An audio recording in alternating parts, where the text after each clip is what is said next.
Is review of the రేపటి వెలుగు movie review Telugu. ఈ మూవీ ఈటీవీ విలో లైవ్ స్ట్రీమింగ్ అవుతుంది. తెలుగులో అవైలబుల్ ఉంది. కొత్తగా పెళ్ళైన భార్యని భర్త ఎలా చూసుకున్నాడు, రూపాయలు ఎందుకు పెడుతున్నాడు అనేది మెయిన్ ప్లాట్ లైన్ అన్నమాట. ఈ movie simple plot line, story line అన్నమాట. అంటే 2 hours లెంతీ టైం అయితే ఉంటుంది.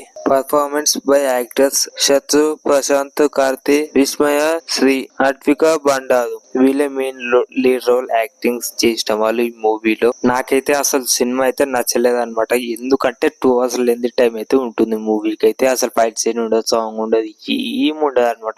ఒక సింపుల్ స్టోరీ లైన్ ఎంత లాగా తీసాదేంట్రా అనిపిస్తుంది అనమాట నాకైతే ఈ సినిమా చూసిన తర్వాత. ఎందుకు అనవసరంగా టైం వేస్ట్ చేసినాడు అనిపిస్తుంది సినిమా చూసినాకైతే. కనీసం పెళ్ళైన విజువల్స్ కూడా, ఒక షూటింగ్ అనేది ఏది ఉండదు అనమాట. ఫొటోస్ కూడా ఒక మామూలు ఒక పల్లెటూరు గ్రామంలో అయితే ఉంటుంది ఆ విలేజ్. ఆ ఇల్లు కూడా సగం ఉండదు.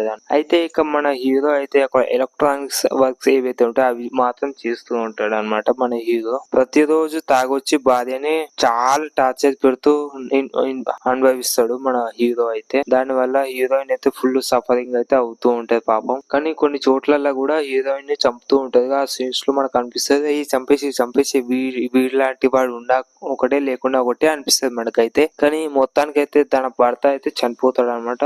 క్లైమాక్స్ లో నీటిలో పడి అలా కొట్టుకుంటా చనిపోతాడు అనమాట.